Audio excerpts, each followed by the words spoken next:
So,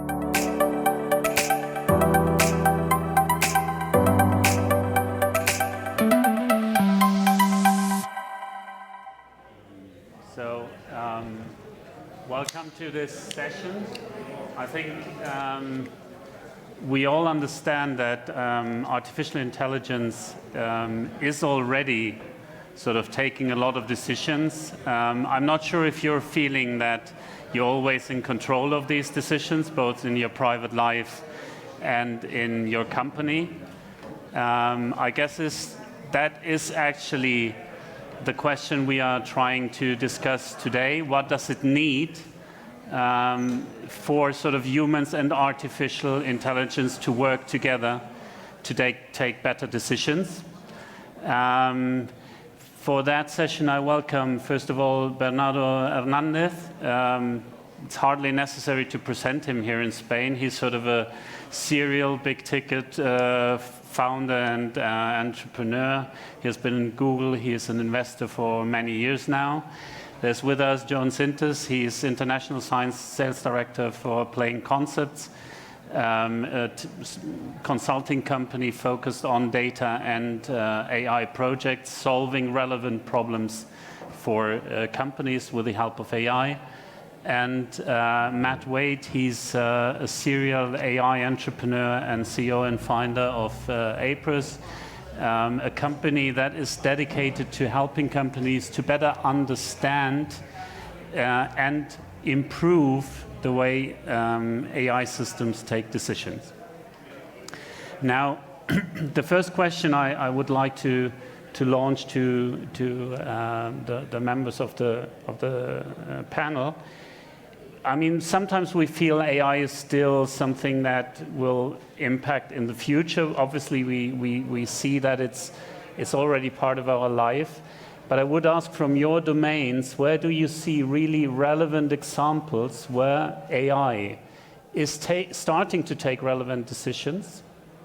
And to what extent does the lack of transparency or the lack of understanding how these decisions are taken limit the impact, the positive impact, or even create negative impact in society or in companies?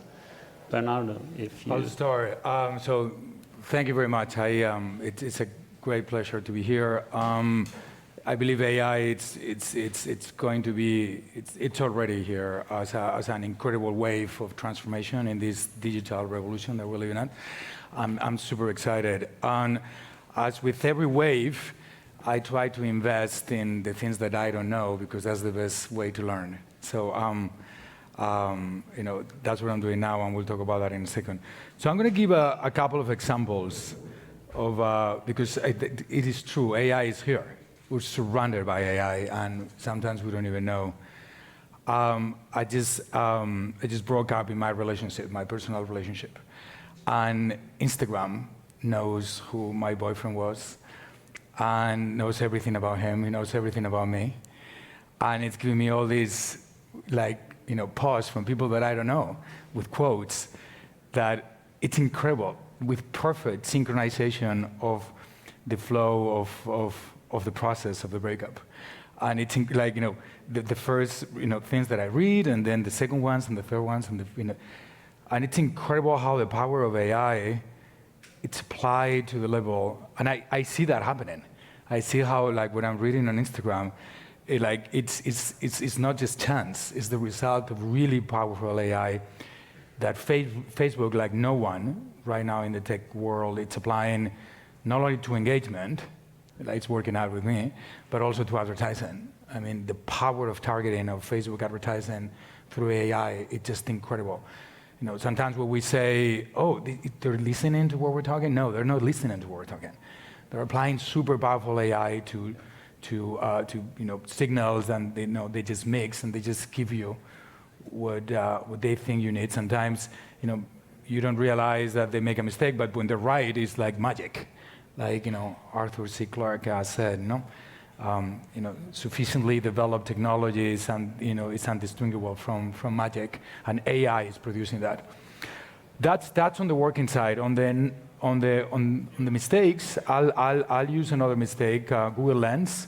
Google Lens, you can search They use super powerful AI, and I was at a lunch yesterday, and it was a beautiful container, a bowl container with great guacamole, and I wanted to buy the container.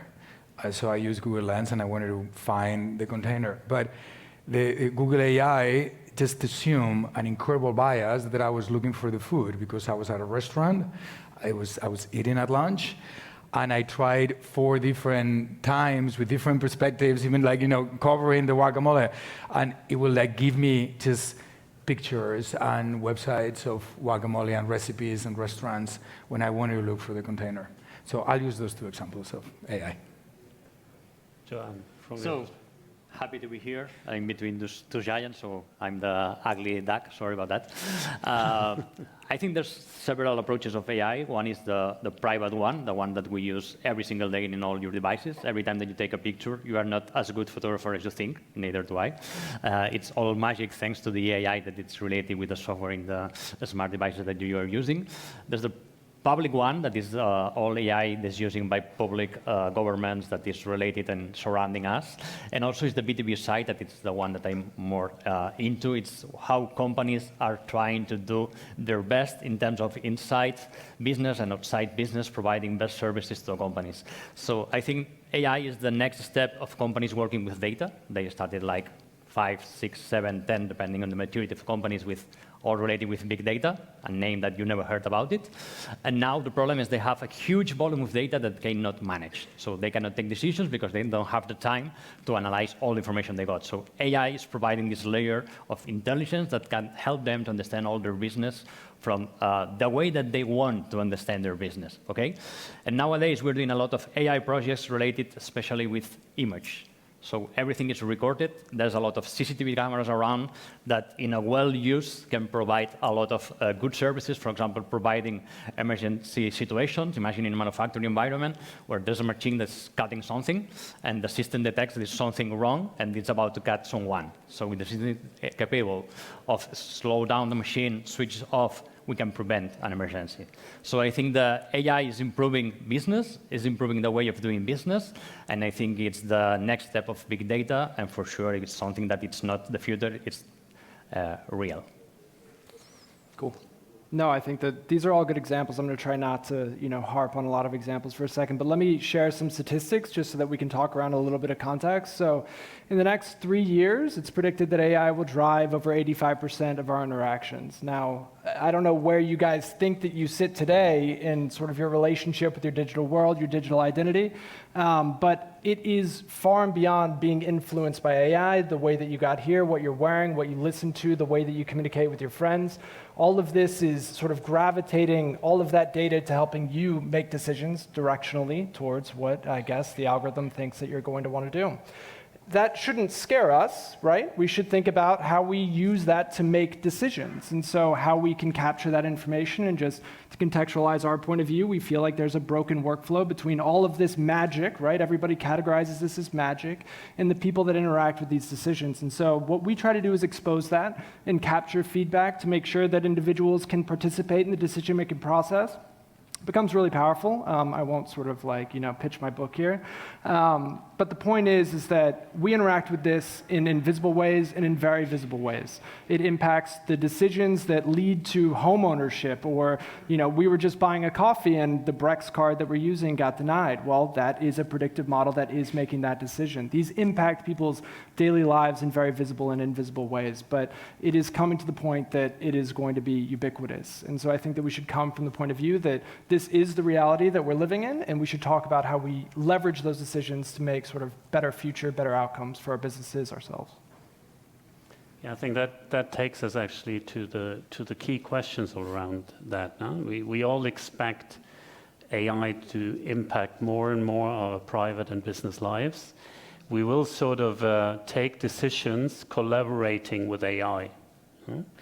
I probably guess we would all say we want to be in the driver's seat. So we want to sort of be driving these decisions. Today, very often we are not, because we don't even, we might even be unaware that somebody's taking a decision for us or an AI system is taking a decision. And very often, both in companies and in our private life, we do not understand why this decision is taken, because algorithms are not necessarily understandable in tangible terms. So the question is a bit, how do we imagine that both in the private life and in the business life, how will we collaborate with AI in the future? And how do we make sure, what does it need to actually make sure that we are understanding these decisions and that we can align these decisions with our objectives and also with our values? Yeah? I mean, if we do not understand why a decision is taken, I can also not sort of guarantee that these decisions are compatible with my values as a society or as a company. So how do you imagine sort of over the next decade this to evolve, and what does it take for us humans to continue to be in the driver's seat? Okay, that's a really good question. The power of AI is just incredible. Machines, they have enough computing power. Algorithms are probabilistic and they're sufficiently developed now. Like we're ready. Technology is ready, and we're not doing enough. My main message here today is like we're not doing enough. I just invested in a company that's here today, Future. They're doing sales AI for conversion and account management, driving huge deltas, both in conversion and retention and LTVs. And we see that constantly. The main challenge that we have to solve this problem that we're not doing enough as entrepreneurs, as corporations, as product managers, we're not doing enough. I think it's a challenge of both data architecture and UX. I think if we build better models, if we collect better data, if we build better interaction with our users, so we collect better signals that can train the models in a better way, AI could do much more than it's doing today. And even though we're surrounded by AI and we have great examples on the stuff that it's doing, we are not doing enough. I think I close my eyes and I dream about what we could do with the stuff that we already have, and I don't see enough. I don't see that enough. People with a lot of money, a lot of resources, they're even hiding it. Like, this Facebook thing is like, oh, they're listening to me, what I mentioned before. It's AI. We could apply that to so many things. There's thousands of semiconductors and microchips in the car now that could be doing a million things more than they're doing today. So, and I'm only answering part of your question. It has to work first. It has to be an incredible, transformation driven by AI in our lives, and the values and how do our driving state. I think it's really, really important. And I think there's human bias there. Like we always need to be in control. But my focus for the next 5 years is going to be to make it work. I think we can. I still want to make it, work in an explosive way. And then we'll find a way. Like I remember when I was at Google, and like we're dreaming about with the Street View, and it was nothing but just the dream of Larry Page, professor at Stanford, and then it became a product. And we have the lawyers and all those people talking about, oh my God, what's going to happen? Privacy, cars, faces, people live in whorehouses, and then you're taking a picture. But the obsession of the team was first to make it work, and to drive every street or every time over so my obsession right now is I want to make it work before anything, and we're not doing enough. Okay. Joan? So my point is, at the end is AI, I'm not as technical as Matt, but is the consequence of a data set that has been trained. So in this training, it's been made by humans. So the key of a good decision is made by the humans that are programming or coding these algorithms and using these services. So at the end, it's like retroalimentation of the philosophy of the humanity. So only based in a system that can provide an extra layer of intelligence to our day-to-day. So for example, my point, how to interact in our day-to-day with AI, not being intrusive and not getting into the privacy stuff, is like with the chance to switch it off, for example. So we have nowadays, all of you have devices at home that you can, Spotify music or say something to switch off the lights and so on. So you can decide if it's listening continuously or not, for example. So in the car, you can decide if you want the car to, take it into the 2 lanes or you want to drive on your own. So, but for example, you cannot decide if you use ABS or not. Why? Because the algorithm that it's behind the ABS braking system, it's mature enough that it's better than you driving. So once the maturity of the systems gives us the chance to do it better than ourselves, it's like the automatic GR cars, they drive better than me, for sure. They don't drive better than Fernando Alonso. But for me, or the majority of the human, for sure.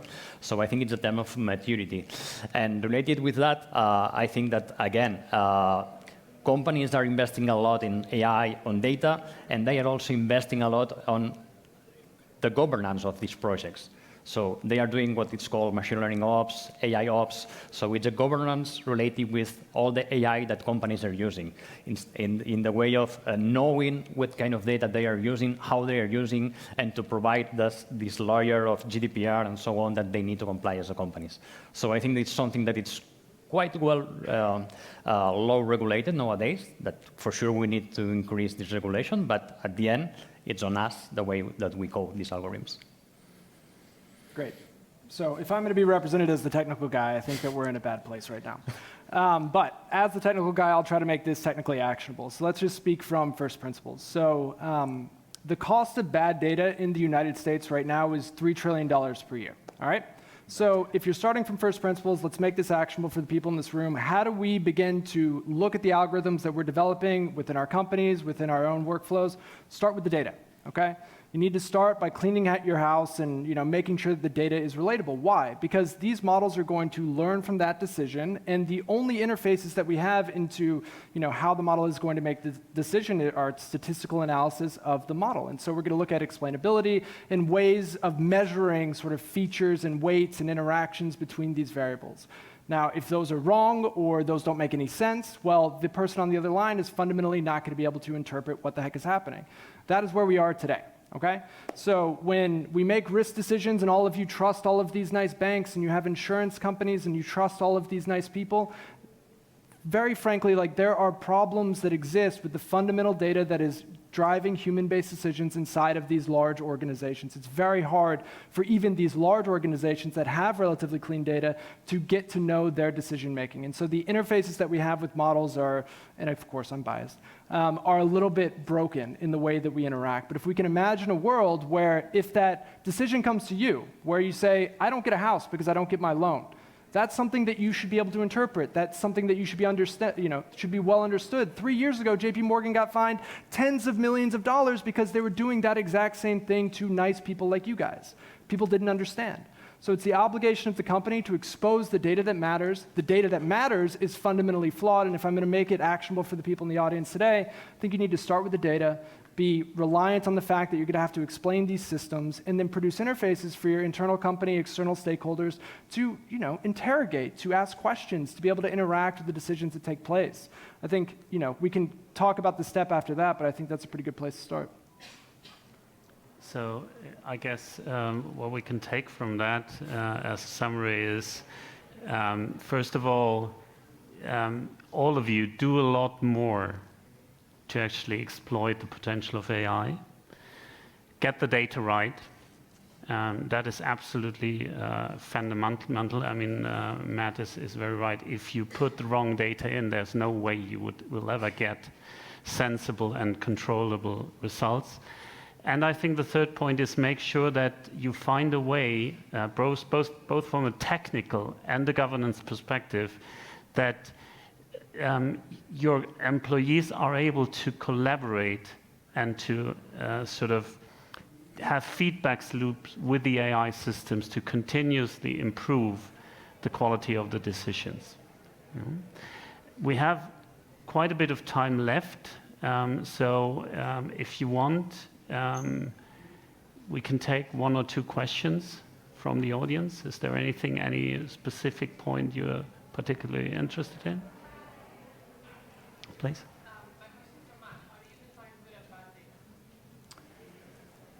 There are objective measures of good and bad data, right? Is it clean in the sense that do we have complete values? Do they all fit the same sort of typing and paradigms? I think that oftentimes if we let's take a simple database that everybody has. We all have a sales database.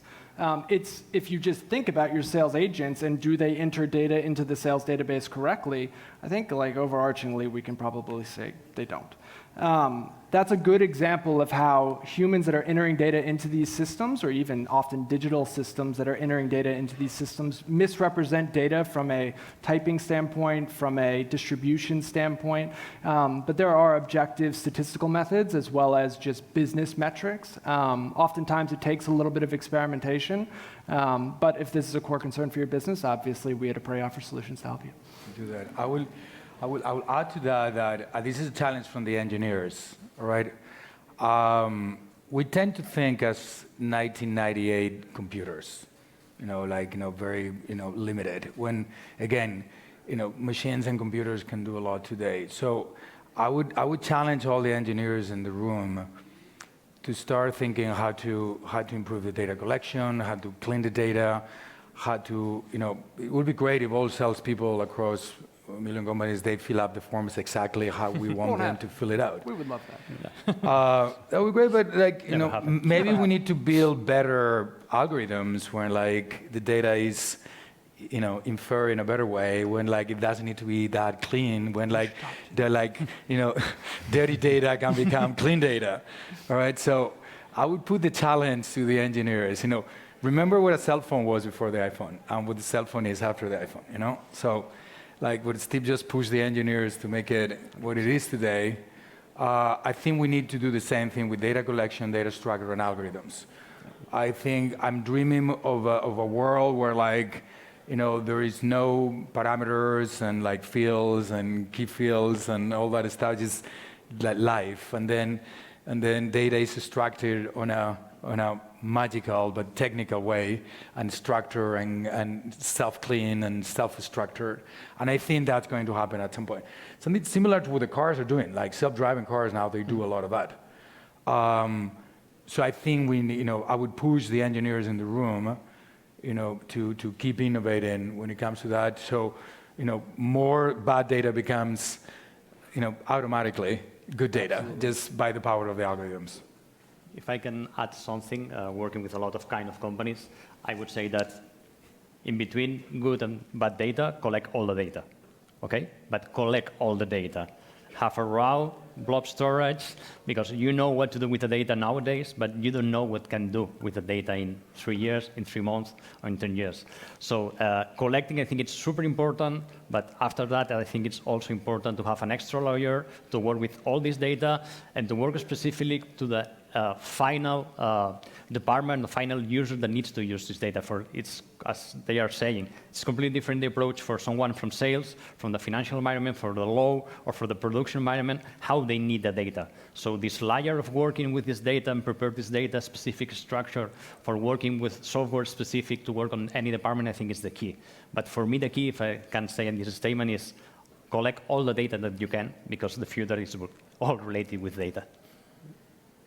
I guess probably you can actually use the power of AI to improve the quality of the data collection and the data improvement process. That's what I mean. I mean, these systems are obviously also very, very powerful there. Any further questions? How can we make sure that we don't get biased outputs from the algorithms that we use? Now, I understand that depending on the algorithms that we use, when it's deep learning, sometimes we don't fully understand the decisions we are arriving to, and sometimes if it's trained on the wrong data, can make some biases that we have even make them even worse. I can take the first, we have 30 seconds. Yes. There are methodologies, of course, to derive explainability for deep learning models. You can look into a surrogate approach, and what that's going to do is provide you with an explainable version of that deep learning model so that you can explain the behaviors. Of course, there's layers of neural nets and sort of ways of training that we're not going to have a lot of visibility into, but you can at least get a statistical view of the decision itself. And then I'm happy to chat with you afterwards about other things. But data is important in that as well. I guess we're running out of time. Thank you very much indeed. Thank you. It was a great session. Thank you for being here.